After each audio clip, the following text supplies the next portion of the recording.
दो बदी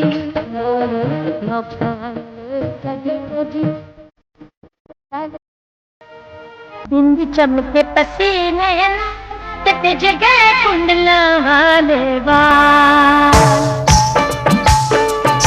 अख खोले रस सुन मेरी मैनू मार गई चुप तेरे बोला जो भी कमांगी मैं सच कमांगी सच दे सिवा मैं कुछ न कमांगी। अस्सलाम वालेकुम नाज़रीन, मैं हूँ इस्माइल जमाल, आपका होस्ट, आपका दोस्त जाहिर परवेज़ यूके प्रोडक्शन की तरफ से। और आज जो मेरे साथ शख्सियत और एक हस्ती मौजूद हैं वो किसी तारीफ़ की मोहताज नहीं है। उन्होंने लाखों करोड़ों दिलों पर कब्ज़ा किया और उन पर राज किया और आज भी कर रही हैं। और आप जान गए होंगे, वो आपको दिखाई दे रही होंगी। रिफ़त नाम से उन्होंने स्टार्ट लिया और मुमताज़ बेगम के नाम पर वो शोहरत हासिल की। बेशुमार सैकड़ों फिल्में उन्होंने की, उर्दू पंजाबी, और जितना अच्छा दौर उन्होंने गुजारा शायद ही किसी के हिस्से में वो आया हो। तो आइए उनसे रस्मी और गैर रस्मी गुफ्तगू का आगाज़ करें। अस्सलाम वालेकुम अस्सलाम। सबसे पहले तो ये बताइए कि आपकी आज भी वही चेहरे पर वही दिलकशी, वही ग्लो, वही रानाई और आवाज़ वही खनक है, इसका क्या राज है? मेरा तो ये ख्याल है कि आपकी आंखों में हुस्न है जो इस तरह देख रही है। नहीं, ऐसी कोई बात है नहीं। आपके बड़े दीवाने थे और मैं उनमें एक शामिल हूँ।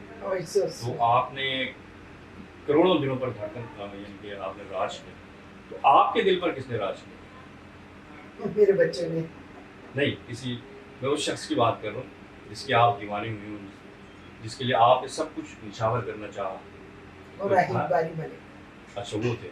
उसके अलावा कोई हीरो में कोई पसंद नहीं आया आपको? नहीं, क्योंकि आपने ऐसा कोई हीरो नहीं है जिसके साथ काम ना किया, और कोई ऐसा डायरेक्टर भी नहीं है जिसके साथ आपने काम ना किया। सबके साथ आपने बड़ा अच्छा दौर गुजारा। तो किसके साथ ज़्यादा अच्छा लगा, किसके साथ ज़्यादा कंफर्टेबल फील करते? मैं आर्टिस्ट की बात कर रहा हूँ।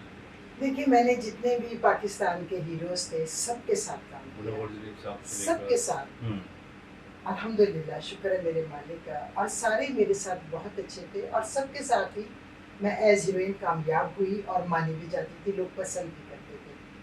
लेकिन रही बात कि मैं कंफर्टेबल किसके साथ महसूस करती थी, वो मोहम्मद अली साहब जी। कुछ खास वजह? बस उनके क्योंकि वो तो आपसे एज में भी बहुत ज़्यादा थे उस वक्त जी। उनके सेट पर जाकर कोई घबराहट नहीं होती थी, कोई भागम दौड़ नहीं होती थी, तो सिक्योर फील करते थे, ये वजह? बिल्कुल बिल्कुल ऐसा ही है। नहीं तो और क्या करते थे? और भी ठीक थे। अब पर्दे तो ना उठाए। उसमें शरारती कौन था जो? वो अल्लाह तरीके रहमत फरमाए वहीद मुराद साहब। वहीद मुराद साहब, वो बहुत तंग तो थे। उनकी कोई शरारत आपको याद है जो आपको अक्सर याद भी आती हो? नहीं, शरारतें तो वो बहुत करते थे और मुझे गुस्सा भी आता था, मेरी लड़ाई भी उनसे हो जाती थी। लेकिन आज उनकी जितनी भी शरारतें हैं और सारी मुझे बड़ी अच्छी लगती हैं। मैं कहती हूँ काश मैंने ये उनको ना कहा होता। और आज मैं बहुत पछताती हूँ। वो एक तो आर्टिस्ट, आपको पता ही है कि वो कितने सुपर डुपर स्टार थे और इंसान भी वो बहुत अच्छे थे। लेकिन क्योंकि मैं बहुत ही यंग थी, बहुत छोटी थी, वो जब मेरे साथ वो शरारतें करते थे मुझे गुस्सा आ जाता था। अब जाके तो मैं बड़ा पछताती हूँ। तो ऐसा भी हुआ कि आपने कभी ऐसी कोशिश की हो कि मेरे साथ इस हीरो को मैं कट करवा दूं या इस नहीं, बिल्कुल भी नहीं, कि इसे ना लिया जाए, इसे लिया जाए? नहीं, ऐसा इस तरह कोई नहीं, बिल्कुल सबके साथ आप एक तरह से होके बिल्कुल ऐसा। तो सबसे अच्छी यादें आपकी वहीद मुराद साहब के साथ? जी बिल्कुल। तो मुनव्वर जरी साहब और सुल्तान राय साहब स्पेशली, क्योंकि फिल्म इंडस्ट्री के लोग उनकी बड़ी तारीफ करते हैं, उनको बड़ा नहीं, इसमें कोई शक नहीं है सुल्तान राय साहब के बारे में और मुनव्वर जरी साहब के बारे में। लेकिन वो सिर्फ एक काम की हद होती थी, भागम दौड़ मची होती थी, खास तौर पर अल्लाह ताला रहमत फरमाए सुल्तान राय साहब को। वो बस एक लाचा पहना जा रहा है, दूसरा उतारा जा रहा है, मेकअप उतारा जा रहा है, चोटी उतारी जा रही है। अच्छा, असल मजदूर आप लोग थे वैसे? बिल्कुल सही कहा। ये पता नहीं मुनासिब अल्फाज नहीं, आपने बिल्कुल सही कहा, बिल्कुल सही कहा। तो इतना खूबसूरत दौर देखा, वो तो मेरे ख्याल में अब किसी के हिस्से में नहीं आएगा। जो आपका सुनहरी दौर था, खूबसूरत दौर था और खूबसूरत लोग थे, तो उसको आप मिस करती हैं, आंखें नम होती हैं कभी? नहीं, क्यों? इसलिए कि मैंने वो देखा है। नहीं अगर एक मैंने वो ना देखा होता तो शायद मेरी आंखें नम होती, लेकिन अल्लाह ताला ने वो गोल्डन पीरियड मुझे दिखाया। तो याद मैंने आते हैं वो लम्हे? बहुत याद किया और मुझे बड़ी अच्छी लगती है जब मुझे नहीं फीलिंग यानी वो बहुत यादें खूबसूरत आती हैं, होती तो है। मुझे मेरा चेहरा भी खिल जाता है और मैं खुश होती हूँ कि अल्लाह ताला ने मुझे ये वक्त भी दिखाया था। क्या मैं इस काबिल थी कि अल्लाह ताला ने मुझे इतना बड़ा वक्त दिखाया? अल्हम्दुलिल्लाह। अच्छा अपने पीक टाइम पर आप पाकिस्तान छोड़कर चली गई, जी, तो जी। उसकी कोई खास वजह थी? जी। अच्छा वो उसकी बताना वजह चाहेंगे? जी बिल्कुल, बिल्कुल ज़रूर, क्योंकि अल्लाह ताला ने सबसे पहले तो मुझे बेटे से नवाज़ा अल्हम्दुलिल्लाह, जो मेरे साथ आए हैं, निशान। ज़ीशान बारी। और उसके बाद अल्लाह ताला ने मुझे एक बेटी नवाज़ी। जी। जब अल्लाह ताला ने मुझे बेटी दी, मैंने कहा बस अब अंत हो गया, अब नहीं करना तो काम। उसकी क्या वजह थी? क्यों? बस मेरा यानी पूरा टाइम उनको देना चाहती बिल्कुल, थी? बिल्कुल, ये बिल्कुल अपने बच्चों को। अच्छा तो भरपूर आपने टाइम बिल्कुल, दिया। बिल्कुल दिया। तो बेटी क्या करती हैं? और बेटा तो सबको पता है कि आप लेकर ही इसी वजह से आई हैं मेरी कि बेटी उसे कनाडा में ही रहती हैं अच्छा, और उन्होंने एचआर मास्टर किया हुआ है, अच्छा। तो देखें शायद वो नेक्स्ट ईयर आए। तो ज़ीशान के लिए क्या सोचा हुआ आपने? और सबसे पहले दूसरी बात ये कि आपको मैं मुबारकबाद पेश करता हूँ वेब खान के तवज्जुह से कि आपने ये प्रोडक्शन हाउस खोला और इसका मकसद क्या है वो भी बताएं हमारी पब्लिक को। देखिए जी, मेरे बेटे को बचपन से ही शौक था अच्छा आपको फिल्म देखकर। जी काम करने का। दादा स्टूडियो ऑनर, हम्म, बाप actor, hmm. Director and producer. लेकिन उनका बचपन तो वहाँ गुजरा ही। लेकिन पता तो था ना अच्छा उनको, फिल्में देखते थे? पता तो था उनको मूवीज कि आप हमारा जबरदस्ती मेरा दिखाती दादा थी या ये था, मेरा बाप ये करता था, मेरी माँ ये हिस्ट्री करती से थी। बिल्कुल। आगाह थे? तो वो फिर उनको शौक था, तो अक्सर कहा करते थे कि चलते हैं पाकिस्तान वापस। मैं कहती थी नहीं यार छोड़ो, बड़े हो जाओ। नहीं अब मैं छोड़ आई हूँ पाकिस्तान, अब नहीं जाना, अब नहीं जाना। लेकिन अचानक एक दिन फिर उन्होंने कहा। नहीं तो आपको याद कोई नहीं आता था? आपकी तो बड़ी सहेलियाँ दोस्त फ्रेंड्स थी आपके। मैं आपको एक बात बताऊँ, आप मैरिड हैं? जी। जब अल्लाह ताला आपको बच्चों से नवाजता है ना, हम्म। आपको कोई याद नहीं। आप अपनी सारी ज़िंदगी अपने बच्चों को देख देख के गुजारते हैं। नहीं औलाद की मोहब्बत वो तो उस तक तो कोई पहुंच ही नहीं सकता, लेकिन बाकी जो आपसे रिश्ते जुड़े हुए होते हैं वो भी बड़ी अहमियत रखते हैं। देखिए मेरे पास तो कोई ऐसा रिश्ता था ही नहीं जिसके लिए मैं याद करती या मैं तो रोती। उनसे फ़ोन पर भी टेलीफोनिक रब्ता भी नहीं? मैंने कहा कि मेरे पास कोई ऐसा रिश्ता था ही नहीं अच्छा। जिनके लिए मैं रोती। तो ना कोई इंडस्ट्री में भाई, आपका सबसे बेस्ट ना फ्रेंड कोई कौन है? बहन, ना मामू, ना चचा, ना मतलब कोई कुछ भी ऐसा नहीं। कुछ भी नहीं। और दोस्त इंडस्ट्री में किससे दोस्ती किससे रही आपकी? अल्लाह ग़रीक़ रहमत फरमाए, आसिया बेगम के साथ मेरी बहुत बहुत दोस्ती थी, ज़्यादा। बहुत प्यार था। अच्छा। बस वो चली गई, मैं जब सबसे पहले वो गई, उनके बाद मैं भी चली गई। अच्छा स्टूडियो की जो वीरानिया है उसे देखकर आपको दुख तो होता होगा? बहुत ज़्यादा। तो क्या महसूस करते कि हैं? इसके जब मैं, ज़िम्मेदार कौन है? कौन लोग हैं? ये तो मुझे आप जवाब दें क्योंकि उस वक़्त मैं तो यहाँ पे थी ही नहीं। नहीं आप सबसे आगाह तो थे, पता तो था मैं कि क्या हो रहा है पाकिस्तान नहीं, में मैं हमारी ज़्यादा फिल्म बात इंडस्ट्री किसी की। से भी नहीं करती थी अच्छा, पाकिस्तान में।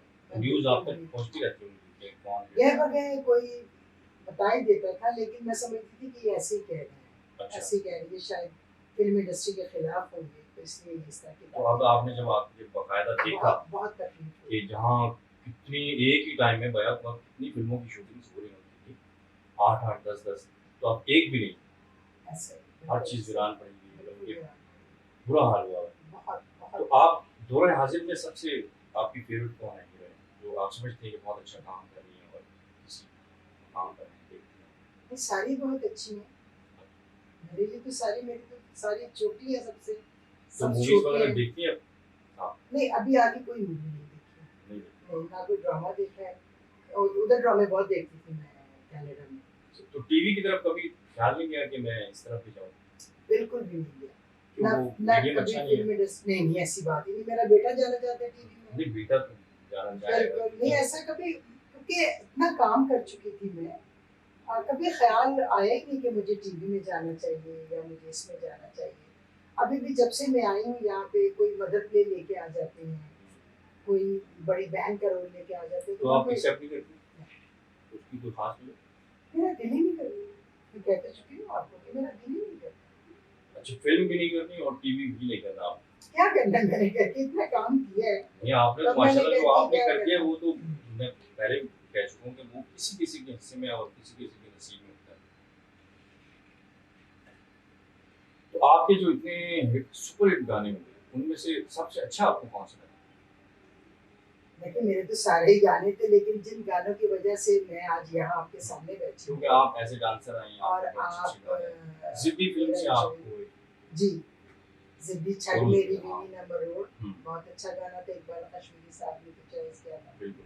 इकबाल कश्मीरी साहब के साथ आपने काफी काम किया, काफी चीज तो उसकी कोई खास वजह थी, आप उनकी पसंदीदा थी या वो आपकी पसंदीदा डायरेक्टर थी? नहीं, मैं उनकी पसंदीदा थी, मेरी तो उस वक्त कुछ भी नहीं थी।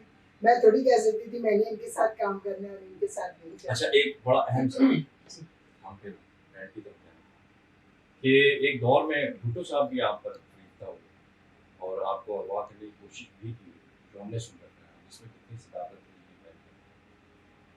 ये मेरा ख्याल है जो पास्ट है वो पास्ट ही होता है, उसको डिस्कस करने से कुछ नहीं हासिल होता।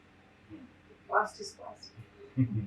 लेकिन आपका माजी माशाल्लाह बहुत खूबसूरत है और मेरा दिल चाहता है कि मैं आपके साथ घंटों गुजारूं, लेकिन आपके पास भी वक्त की कमी है, तो मैं आपसे इजाज़त चाहूँगा। आपका बहुत शुक्रिया। और आखिर में ये पूछना चाहूँ कि गाम साहब हमारे जो हैं मुल्क के बहुत बड़े राइटर हैं और नगमा निगार हैं, उनके लिए कुछ कहना चाहेंगे आप? बिल्कुल मैंने उनकी 2 फिल्में की थी, तब तो वो माशाल्लाह इतने हैंडसम थे। अच्छा, तब जब फिल्में बन रही होती हम थी मान तो लें ये कि आप अब नहीं हैं। तो नहीं, वो सेट पे नहीं होते थे, अच्छा, बस वो अपने उसमें लगे रहते थे भाग दौड़ में। अब जब मैं वापस आई तो मैं उनसे मिली और मैंने उनको देखा, तो मैंने कहा आप तो वैसे के वैसे हैं, आपको तो कोई फर्क नहीं पड़ा। तो पर अच्छे आपको हैं, भी नहीं पड़ा। मैंने अच्छे आपको हैं सुना माशाल्लाह, बहुत अच्छे हैं, अल्लाह ताला उन्हें सलामत नहीं। रखे। आमीन आमीन, बहुत और अच्छे इंसान। मैं तो उनके लिए दिन रात दुआएं मांगती हूँ कि वो दोबारा अच्छी अच्छी फिल्में बनाए और फिर इंडस्ट्री आबाद तो करे। शान के लिए आपने खुद कुछ प्रोड्यूस करना चाह रही हैं? जी मैंने कर दिया है, मैंने एक प्ले फिल्म लॉन्च स्टार्ट कर दी? नहीं, मैंने एक प्ले स्टार्ट किया है यूसुफ के नाम से और यूसुफ के नाम से। जीशान रहीम बानी बतौर अच्छा, यूसुफ। तो कौन डायरेक्ट कर रहे हैं, कौन राइटर? डायरेक्टर जो है उनका नाम है अभी इंतशाफ मेरे कास्ट हुए हैं, ज्यादा मुलाकात आपकी नहीं होती तो फिर आपको नाम नहीं जानती। तो कास्ट भी सारी नहीं है, सिर्फ पुरानी मैं उसमें काम कर रही मैं इधर ऑनियर कह रहा हूँ कि मुझे भी काम जरूर दीजिएगा, क्योंकि मैंने भी बहुत सारे काम कर रखे हैं। हूँ। ठीक है, जरूर जरूर। अच्छा, नए बच्चों के लिए, जो नए लड़के लड़कियां आना चाहते हैं, उनके लिए कोई मैसेज देना चाहेंगे? अब मैसेज तो इतना कोई खास नहीं है, लेकिन अगर आप चाहते हैं मैसेज दें तो वो यही है कि आप मेहनत करें। सबसे ज़रूरी जो चीज़ है वो एक मेहनत है और अपने मिजाज को थोड़ा ठंडा रखें। मैंने जितनी लड़कियों को ऑडिशन किया है, बस वो कहती हैं बच्चियां कि आ जाएं रातों रात ही। रातों रात, ऐसा सिलसिला नहीं है। आप कोशिश तो करें। कामयाबी का कोई खास फार्मूला? नहीं, कामयाबी तो उसमें नहीं है, मेहनत आपकी करें। मेहनत क्या है? आपकी डायलॉग डिलीवरी बड़ी अच्छी होनी चाहिए, आपने सब्र होना चाहिए और अगर आपने डांस करना है तो आपको कंप्लीट एक डांस आना चाहिए। ये नहीं कि प्रोड्यूसर बेचारा सारा दिन बैठा है, रोटियां पकाई जा रहा है और लोग खाई जा रहे हैं, लड़की का एक हाथ सीधा तो दूसरा टेढ़ा हो गया, दूसरा सीधा तो दूसरा टेढ़ा हो गया। ये थोड़ा सा तो ये चीज़ तो मेरे ख्याल में वक्त के साथ साथ नहीं, वक्त के साथ डांस कभी नहीं आया। वक्त आप शौक होता है, अगर आप में इतना शौक है तो आप कर जाए, आप बिल्कुल करें। अगर आप में शौक नहीं है तो 1 साल भी आप प्रैक्टिस करते रहें, आप बन ही नहीं सकते डांस। मुझे शौक था, अल्लाह वली रहमत फरमाए रानी बेगम को और अल्लाह ज़िंदगी दी आलिया बेगम को। उनकी फिल्में में जब मैं देखती थी तो घर आके शीशे पे मैं खड़ी होकर उनको कॉपी किया करती थी, तो वो मेरी उस्ताद थे। बहुत शुक्रिया जी। नाज़रीन, आपने उनकी गुफ्तगू सुनी, आपको ये फिल्म बहुत अच्छा लगा होगा, बहुत मज़ा आया होगा और मेरी तो खुशकिस्मती थी कि मैंने इनका इंटरव्यू किया और अभी मैं आपको दिख रहा होगा कि मैं कितना फंबल हुआ हूँ एक्साइटमेंट की वजह से। तो बहरहाल हमारे चैनल को ज़रूर सब्सक्राइब कीजिएगा, सपोर्ट कीजिएगा, लाइक कीजिएगा और इसके साथ ही अपने दोस्त को इजाज़त दीजिए। अस्सलाम वालेकुम।